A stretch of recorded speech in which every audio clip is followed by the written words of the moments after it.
Pero aquí na Gudiña fai moito frío, fai moito frío. Moito ou muto? Muto, muto. Fai muto.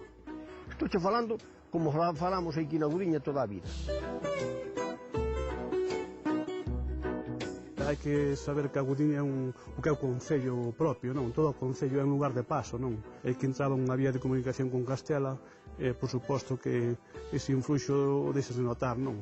En pobos que están pegados a esta vía de comunicación está moi influenciada por esas xentes que deixaron a súa impronta na fala, non?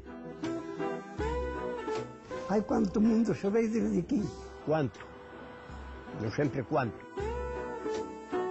Empezamos a ir ao colegio cando se podía ouvir coas ovellas ou coas vacas ou o que fora. Estes castiñeiros, os daquel cabo, por exemplo, non? Nos falaríamos así, non? Xunguías unhas vacas a mañá e outras á tarde.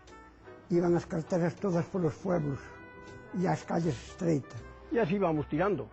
E era o que había antes.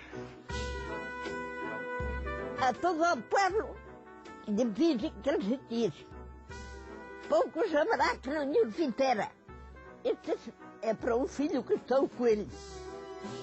Como vimos aquí no que é o Concello da Gudiña, pois distintos pueblos falan distinto, non? Iso é verdade. Sí. Ben falado. Colga do teito e alumea. Bombilla. Ves como sabes? Vostedes saben por que as ovellas non vean cando as matan? Pois na Gudiña sábeno. Diz que cando os soldados de Herodes pasaron por ali preguntando cara onde fuxira o neno Xesús, a ovella dixo Belén, Belén, e a cabra, tratando de encubrir a familia, dixo mentes, mentes, ovella furricosa, que vai en Pentes. E os soldados de Herodes colleron cara a Pentes, que é outro lugar da Gudiña, e a familia salvouse, pero Deus castigou a ovella deixándoas en voz cando a ela a collen para matala.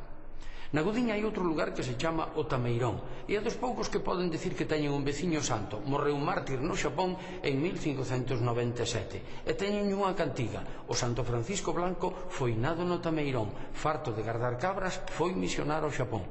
Cando pasen pola Gudiña, lémbrense disto. Abor.